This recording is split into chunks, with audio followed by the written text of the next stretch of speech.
Firman Tuhan pada malam hari ini yang akan kita renungkan terambil dari kitab Mazmur pasal 13 ayat pertama sampai ayatnya yang ke-6.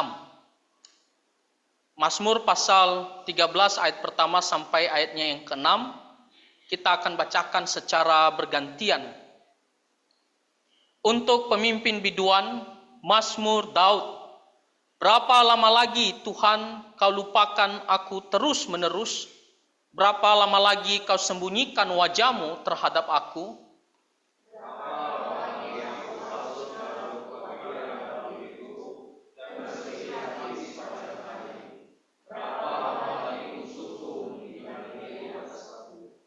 Pandanglah kiranya, jawablah aku ya Tuhan Allahku. Buatlah mataku bercahaya supaya jangan aku tertidur dan mati.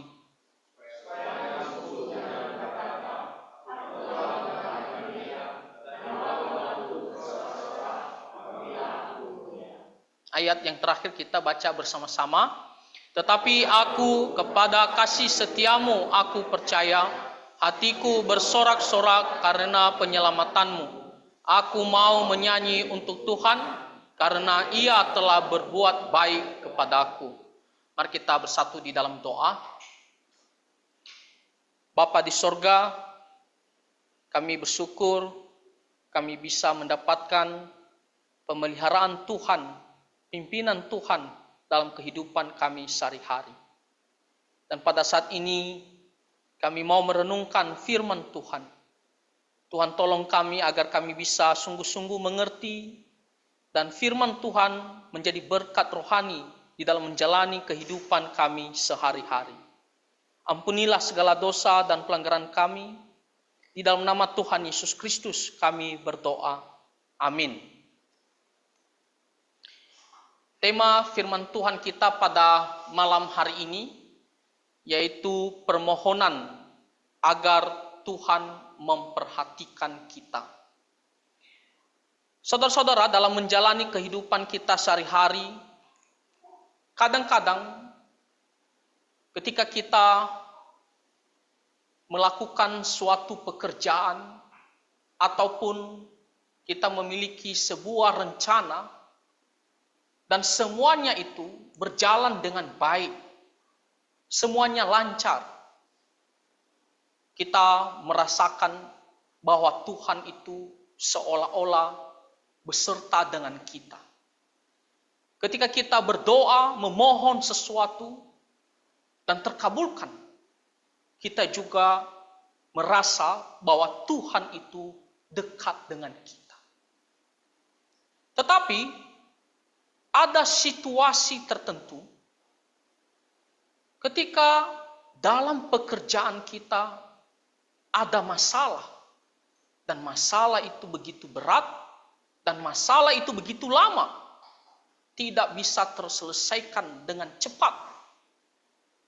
Ataupun kita memiliki kesulitan dalam hal kebutuhan kita menjadi tertekan, dan waktunya begitu lama. Atau mungkin kita sakit, kita berdoa kepada Tuhan, namun kita belum mendapatkan jawaban ataupun pertolongan daripada Tuhan. Dalam situasi seperti ini, dalam hati kita juga merasa bahwa seolah-olah Tuhan itu jauh daripada kita.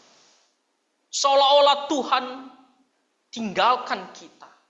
Seolah-olah Tuhan sembunyi daripada kita.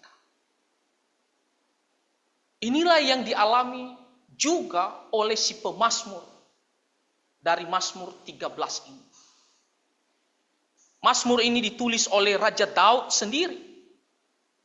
Dan kita tidak tahu secara pasti apa yang menjadi latar belakang atau situasi yang dialami oleh Raja Daud. Ada yang mengatakan masalah yang dialami oleh Raja Daud yaitu ketika dia berhadapan dengan Saul. Saul yang terus mengejar-ngejar dia, dan orang-orang di sekeliling dia memfitnah Raja Daud terus-menerus. Ada juga yang mengatakan bahwa masalah yang dialami oleh Raja Daud di Mazmur 13 ini, yaitu ketika dia menghadapi Absalom. Bagaimana Absalom berkhianat. Dan orang Israel yang beserta dengan Absalom ingin membunuh Raja Daud dan pengikutnya. Tetapi ada juga yang mengatakan bahwa kedua hal itu bukan itu masalahnya. Tetapi ada masalah tertentu yang dialami oleh Raja Daud yang tidak kita ketahui. Sehingga Raja Daud menulis Mazmur 13 ini. Tetapi apapun masalah yang dialami oleh Raja Daud, tapi kita bisa melihat bagaimana masalah yang dialami di sini begitu berat bagi Raja Daud. Dia begitu tertekan, dia begitu susah karena masalah ini. Dari mana kita tahu? Di ayat pertama dan ayatnya yang kedua sampai ayatnya yang ketiga, kita bisa melihat ada kata-kata yang diulang 4 kali. Yaitu berapa lama lagi, berapa lama lagi, berapa lama lagi, berapa lama lagi. Ini adalah kondisi Raja Daud ketika dia menghadapi masalah tersebut dan dia begitu takut dan juga mungkin dia berdoa, tetapi sejauh ini dia tidak mendapatkan jawaban pertolongan daripada Tuhan. Waktunya begitu lama, dia tertekan terus. Sehingga dia seolah-olah mempertanyakan di manakah tanggapan Tuhan atas masalah yang dialami oleh Raja Daud sendiri. Di manakah pertolongan Tuhan atas masalah yang dialami oleh Raja Daud sendiri. Kita bisa melihat yang kedua dikatakan, berapa lama lagi Tuhan kau lupakan aku terus menerus. Daud bahkan merasa bahwa Tuhan seolah-olah telah melupakannya. Tuhan tidak ingat lagi kepada dia. Tuhan sudah meninggalkan dia.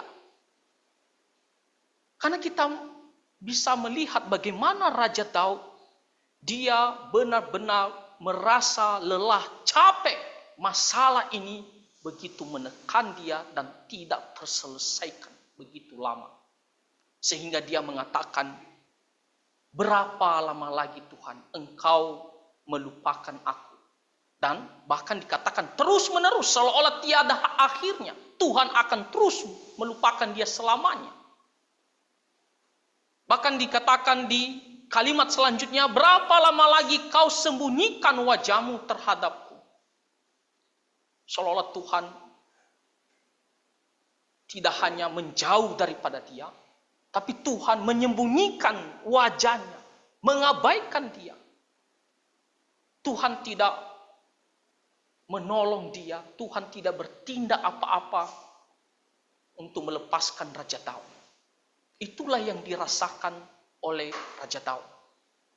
Dan saya katakan ini adalah hal yang biasa. Wajar kita semua manusia bisa alami kondisi seperti ini.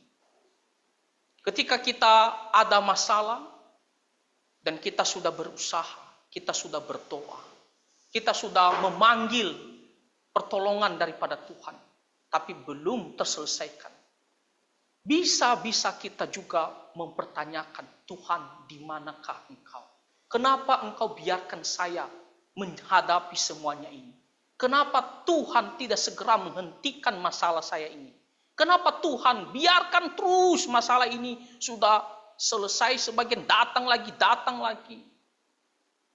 Kita merasa seolah-olah Tuhan itu sudah tidak mempedulikan kita. Sudah jauh daripada kita. Saya rasa kita mungkin pernah mengalami hal itu. Kalau kita dalam keadaan baik, kita merasa senang. Dan kita merasa Tuhan itu dekat dengan kita. Tapi ketika kita ada masalah, kita merasa seolah-olah Tuhan itu jauh daripada kita. Dikatakan di ayat yang ketiga, berapa lama lagi aku harus menaruh kekhawatiran dalam diriku.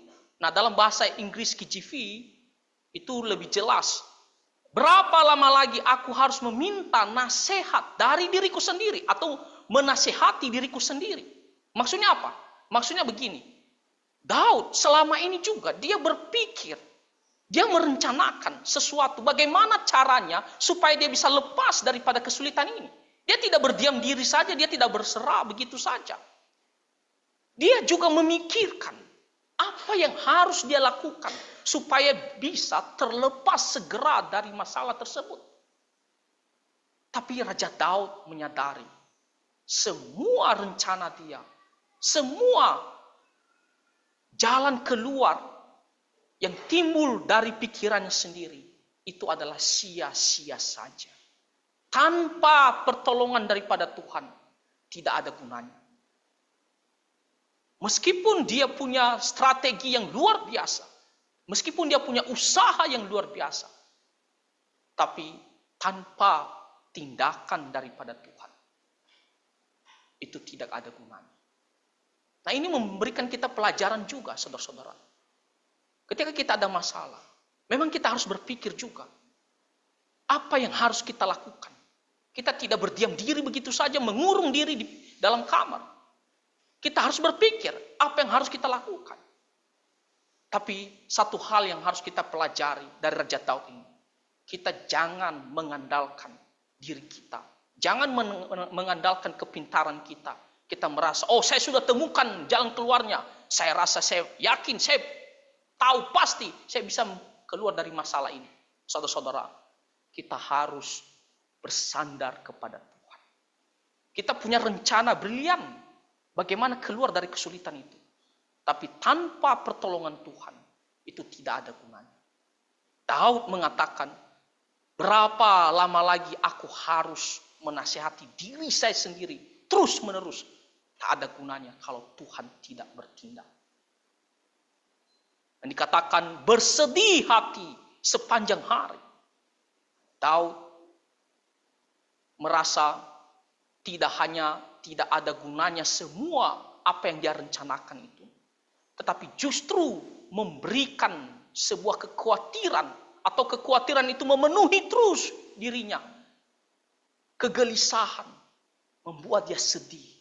Kenapa? Karena dia merasa hal itu tidak akan berhasil.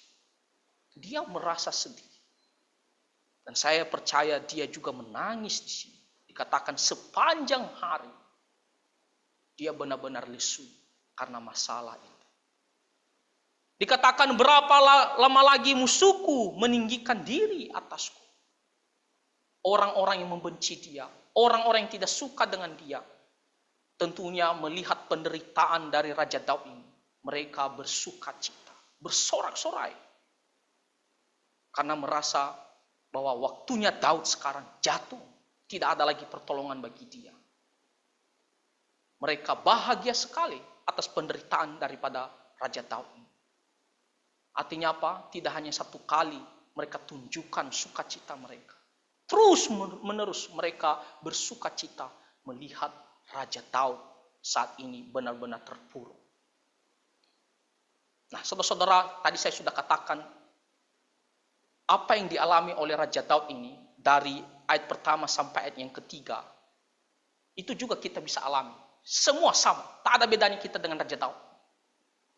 Bahkan mungkin kita sering sekali mengalami hal ini. Ketika ada masalah kita mempertanyakan di manakah pertolongan daripada Tuhan.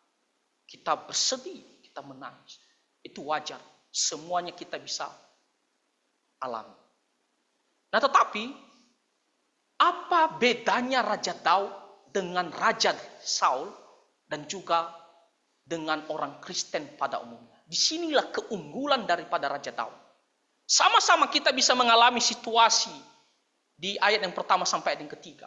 Tapi apa yang menjadi perbedaan Raja Daud dibandingkan dengan Raja Saul dan kita semua? Apa yang menjadi keunggulannya? Nah, ini yang harus kita pelajari dari Raja Daud. Ada dua hal yang membedakan Raja Daud dengan Raja Saul dan dengan kita semua orang Kristen pada umumnya. Di ayat yang ketiga dan keempat, di situ diberitahukan kepada kita, Raja Daud yang pertama, dia tidak berhenti berdoa, berharap kepada Tuhan. Masih ingat tentang Raja Saul? Di kitab 1 Samuel pasal 28 ayat 6 dan ayat yang ke-7. Di situ dicatat, Saul mengatakan dia sudah berdoa memanggil Tuhan, tetapi tidak ada jawaban dari Tuhan, baik dalam mimpi, baik melalui Urim, baik juga melalui para nabi. Tidak ada jawaban daripada Tuhan. Dia sudah berseru-seru, dia sudah berdoa kepada Tuhan, tapi Tuhan tidak menjawab Raja Saul. Itu menjelang kematian daripada Raja Saul. Karena Tuhan tidak menjawab dia, apa yang dilakukan oleh Raja Saul? Apakah dia terus berdoa, berharap kepada Tuhan? Jawabannya tidak, dia berhenti. Lalu apa yang dilakukan? Dia memanggil semua pegawainya. Dan dia mengatakan, cari seseorang pemanggil arwah untuk meminta petunjuk. Dia berhenti berdoa kepada Tuhan. Berhenti mencari Tuhan. Dia melakukan tindakan yang sesat. Dia memanggil seorang pemanggil arwah di Sunem. Daud tidak seperti demikian. Meskipun dia mengatakan berapa lama lagi Tuhan engkau lupakan aku. Artinya Tuhan belum menjawab dia dalam waktu yang lama. Tapi apakah dia berhenti untuk berdoa, berharap kepada Tuhan? Jawabannya tidak. Beda dengan Raja Saul. Lihat ayat yang ketiga. Ayat yang keempat. Dikatakan, pandanglah kiranya. Jawablah aku ya Tuhan Allahku. Pandanglah kiranya. Dalam bahasa Inggris KJV dikatakan, pertimbangkan dan dengarkanlah aku ya Tuhan. Pertimbangkan dan dengarkanlah aku ya Tuhan. Artinya dia terus berdoa, terus berharap. Tuhan dengarkan doaku. Dia tidak putus asa, dia tidak berhenti mencari Tuhan. Itulah keunggulan daripada Raja Daud. Sampai mati pun dia akan terus berdoa kepada Tuhan. Kalaupun dia harus tutup mata, dia harus tutup mata di mana dia tetap berdoa mencari Tuhan. Tapi Saul beda. Dia tinggalkan Tuhan. Itulah keunggulan daripada Raja Daud. Dikatakan, pertimbangkan dan dengarkanlah aku ya Tuhan. Jawablah aku ya Tuhan. Dia terus berdoa. Saudara-saudara, ini adalah sebuah pelajaran yang sangat baik bagi kita. Ketika kita benar-benar merasa tidak ada lagi jalan keluarnya. Kita merasa bahwa masalah itu begitu lama. Kita merasa sudah berdoa berkali-kali, sudah minta pendeta pun lause-lause. Belum ada jawaban. Pada umumnya kita akhirnya tidak mau berdoa lagi. Pada umumnya kita kecewa sama Tuhan. Pada umumnya kita tidak mau beribadah. Sudahlah, tak usah lagi sebut-sebut nama Tuhan lah. Tak usah berdoa, berhentilah sudah. Kita berhenti. Tapi Daud tidak berhenti. Itu bedanya. Dikatakan, jawablah aku ya Tuhan Allahku. Buatlah mataku bercahaya. Matanya bercahaya. Bukan maksudnya langsung ada cahaya bersinar di matanya. Tapi ini adalah bahasa kiasan. Ketika matanya bercahaya terang, dalam arti dia ada semangat hidup. Tapi ketika matanya redup, dalam arti dia akan pelan-pelan akan jatuh dan akan mati. Tapi kalau matanya terang, itu berarti dia ada semangat hidup kembali. Tuhan mengangkat dia kembali, melepaskan dia kembali. Maka di sini dikatakan, buatlah mataku bercahaya, supaya jangan aku tertidur dan mati. Jangan sampai mataku begitu lesu, lalu terus menerus dan akhirnya saya menutup mata mati. Tapi ketika matanya terang, itu berarti dia benar-benar dalam keadaan sukacita. Ada suatu kekuatan, semangat hidup. Dia berdoa kepada Tuhan hal ini. Saya yakin dia sudah berdoa berkali-kali. Tapi dia masih terus berdoa. Meskipun dia mengatakan sebelumnya, berapa lama lagi kau lupakan aku? Berapa lama lagi kau sembunyikan wajahmu? Tapi dia tidak berhenti berdoa. Dia masih berdoa, berharap kepada Tuhan. Di ayat yang kelima dikatakan, supaya musuhku jangan berkata, aku telah mengalahkan dia. Dan lawan-lawanku bersorak-sorak apabila aku goyah. Dia mengatakan, Tuhan jangan sampai musuh-musuhnya, orang-orang yang tidak mengenal Tuhan ini, orang-orang fasik ini, orang-orang yang tidak ada kasih, orang-orang yang tidak ada rasa takut kepada Tuhan. Jangan justru mereka nantinya bersorak-sorai melihat saya sendiri, anak Tuhan yang mengikut engkau. Jangan sampai mereka bersuka cita karena saya jatuh dan bahkan mati. Ini tujuannya adalah memberikan kesaksian bahwa setiap anak Tuhan, Tuhan tidak pernah tinggalkan. Tuhan akan selalu lindungi. Maka Daud mengatakan, lepaskanlah aku. Supaya mereka lihat bahwa saya yang mengikut engkau, Tuhan menolong, Tuhan selalu ada. Tuhan tidak pernah tinggalkan orang-orang yang percaya kepadanya. Jadi pelajaran pertama yang bisa kita lihat daripada Raja Daud, yaitu terus berdoa, terus berharap. Sampai kapan? Sampai Tuhan menjawabnya. Sampai kita mati. Terus berharap, berdoa kepada Tuhan. Jangan pernah berhenti, kecewa dan tinggalkan Tuhan. Nah, poin yang kedua yang menjadi keunggulan daripada Raja Daud ada di ayat yang ke-6. Dikatakan, tetapi aku kepada kasih setiamu, aku percaya. Yang kedua adalah, jangan berhenti beriman, percaya sungguh-sungguh bahwa Tuhan pasti akan menolong kita pada waktunya. Saudara-saudara, ini beda. Kamu bisa berdoa terus-menerus, tapi dalam hati kamu tidak ada iman lagi. Kamu bisa berdoa terus-menerus, tapi hanya untuk melampiaskan emosional kamu. Kamu bisa terus berdoa, tetapi hanya rutinitas. Kamu bisa terus berdoa, tetapi terpaksa. Tapi di dalam hati kamu tidak ada lagi iman kepada Tuhan. Kamu sudah merasa ini mustahil lah Tuhan jawab doa saya. Tak ada lagi iman. Jadi doa tanpa iman itu tidak ada gunanya juga. Ketika kita berdoa harus benar-benar punya iman. Daud dia memiliki keunggulan yang kedua ini. Dia terus juga beriman. Jadi dia tidak hanya berdoa, dia datang memohon kepada Tuhan. Tapi dia juga memiliki iman di dalam hati. Dikatakan, tetapi aku kepada kasih setiamu, aku percaya. Kasih setia. Tuhan itu maha pengasih. Dan kasih setia Tuhan maksudnya adalah Tuhan itu tidak pernah berubah kasihnya. Tetap selamanya. Kalau Tuhan selalu mengasihi Raja Daud sebelumnya, Tuhan selalu menolong dia, maka Daud percaya Tuhan tidak pernah berubah sifatnya. Dia akan tetap mengasihi Raja Daud sampai selama-lamanya. Tidak mungkin sebelumnya dia mengasihi Raja Daud, lalu tiba-tiba dia murka kepada Raja Daud dan tinggalkan Raja Daud. Tidak mungkin. Tuhan bukan seperti kita manusia. Kasih manusia itu bisa berubah-ubah. Dan kadang-kadang juga ada batasnya. Contohnya ketika kita membantu seseorang. Kita mengasihi seseorang, kita bantu. Tapi kalau berkali-kali terus tahun demi tahun, kita merasa, aduh capek juga ya membantu orang tersebut. Lelah juga, udah berhentilah. Masa saya terus menerus, saya akan bantu kamu. Tapi Tuhan bukan seperti demikian. Tuhan punya kasih yang dimana tetap selamanya. Dia tetap mengasihi kita.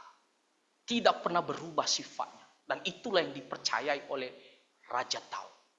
Dia percaya Tuhan pasti akan menolong dia. Kenapa? Karena kasih Tuhan tetap selamanya. Dikatakan di sini, kasih setiamu aku percaya. Saudara-saudara, kita dalam menghadapi masalah, kita bisa meragukan kasih Tuhan. Kecewa kepada Tuhan. Kita mungkin bisa mengatakan, Tuhan itu tidak maha kasih lagi. Kita bisa mengatakan, Tuhan itu tidak penyayang lagi. Tak ada lagi perhatiannya. Kenapa? Karena kekecewaan, karena masalah. Tapi kita belajar dari Raja Daud. Kita diajarkan dalam keadaan apapun.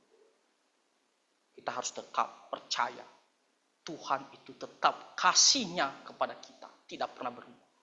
Dia percaya Tuhan pasti akan menolong dia. Dikatakan di sini, hatiku bersorak-sorak karena penyelamatanmu. Lihat, Tuhan belum melakukan sesuatu kepadanya dalam kondisi ini. Tapi dia mengatakan, hatiku bersorak-sorak. Dalam bahasa Inggris lebih jelasnya, hatiku akan bersorak-sorak ya, karena penyelamatan. Dia belum mendapatkan jawaban itu, tapi dia sudah bersuka cita di dalam Tuhan. Itu mengekspresikan imannya yang sungguh-sungguh kepada Tuhan. Bahwa dia tidak akan kecewa pada waktunya. Tuhan pasti akan menolong dia. Dia sudah yakin sepenuhnya. Bahkan di sini dikatakan, aku mau menyanyi untuk Tuhan. Bisakah kita sebelumnya mengatakan tadi, di manakah keberadaanmu Tuhan? Di manakah Tuhan pertolonganmu? Tapi di akhir dia bisa mengatakan, aku mau memuji Tuhan. Aku mau bernyanyi untuk Tuhan. Bisakah kita memiliki situasi seperti ini ketika kita menghadapi masalah? Saya rasa kita pada umumnya sulit. Kita akan pergi tidur dan terus mengeluh di ranjang kita, merasa Tuhan itu tidak menolong kita. Tapi tahu, kita lihat awalnya dia mengatakan, berapa lama lagi engkau melupakan aku? Tapi di akhir dia mengatakan, aku mau menyanyi untuk Tuhan. Belum dia dapatkan, tapi dia sudah memuji Tuhan. Dikatakan, aku mau menyanyi untuk Tuhan karena ia telah berbuat baik kepadaku. Baik sebelumnya Tuhan telah berbuat baik, maupun sekarang ini. Dikatakan seolah-olah Tuhan telah menolong dia. Dikatakan Tuhan telah berbuat baik kepadaku. Ini adalah ekspresi daripada iman Raja Daud terhadap Tuhan. Tuhan pasti akan menolong dia. Saudara-saudara, ini adalah dua pelajaran dari Raja Daud yang sangat berharga bagi kita. Apa masalah yang kita hadapi sekarang ini? Kesulitan apa yang akan kita hadapi ke depan? Masalah keluarga, masalah keuangan, masalah studi kita, masalah pekerjaan, usaha kita. Dan mungkin kita sudah merasa menderita begitu lama waktunya. Dan mungkin sampai sekarang ini belum selesai masalahnya. Kita pun tidak tahu apa jalan keluarnya. Tidak ada gambaran. Kita mungkin merasa saya sudah berdoa, tapi belum ada jalan keluar. Bagaimana kita menghadapi situasi ini? Apakah kita berhenti berdoa? Apakah kita berhenti berharap kepada Tuhan? Apakah kita berhenti beriman bahwa Tuhan akan menolong kita? Kita yang tahu diri kita sendiri, evaluasi diri kita sendiri. Tetapi firman Tuhan melalui Raja Daud, mari kita belajar. Situasi apapun, selama apapun masalah itu kita harus hadapi. Ingat, jangan berhenti berdoa. Banyak orang Kristen berhenti berdoa, tinggalkan gereja, tinggalkan persekutuan, tidak mau lagi berdoa kepada Tuhan. Tapi kita jangan berhenti berdoa. Yang kedua, tidak hanya berdoa saja, tapi benar-benar hati kita dipenuhi dengan iman bahwa Tuhan pasti akan menolong kita. Tahu dia tidak berhenti beriman kepada Tuhan. Maka dengan demikian, kita akan seperti Raja Daud. Dan kita melihat bagaimana akhir hidup Raja Daud. Dia berbagai masalah dia hadapi, dia bisa lewati dengan baik. Dia bisa menutup matanya dengan damai di dalam Tuhan. Maka itu juga akan kita dapatkan. Ketika kita ada masalah, kalau kita belajar dari Raja Daud, Tuhan juga akan memperhatikan kita pada waktunya. Tuhan juga akan menolong kita pada waktunya. Karena Tuhan tidak pernah berubah kasih-Nya kepada kita. Yang datang selalu berdoa dan percaya akan pertolongan. Ingat dua hal ini, dua pelajaran dari Raja Daud. Dan kiranya menjadi kekuatan dan pertolongan bagi kita. Tuhan menolong kita semua, mari kita bersatu di dalam doa. Bapa di sorga, kami sangat bersyukur ya Tuhan, untuk hamba-Mu Raja Daud yang memberikan kami teladan yang sangat baik. Di dalam kekecewaan karena masalah yang begitu besar dan juga lama waktunya, Tuhan ingatkan kami untuk terus berdoa, tidak berhenti. Dan ingatkan kami untuk terus percaya bahwa Tuhan akan menolong kami pada waktunya, karena Engkau adalah Allah yang setia pada kasih-Nya. Tuhan, ajarlah kami untuk selalu bersandar kepada Engkau, dan Tuhan tolong kami untuk selalu takut akan Tuhan. Dengarkanlah doa kami ya Tuhan, di dalam nama Tuhan Yesus kami berdoa. Amin.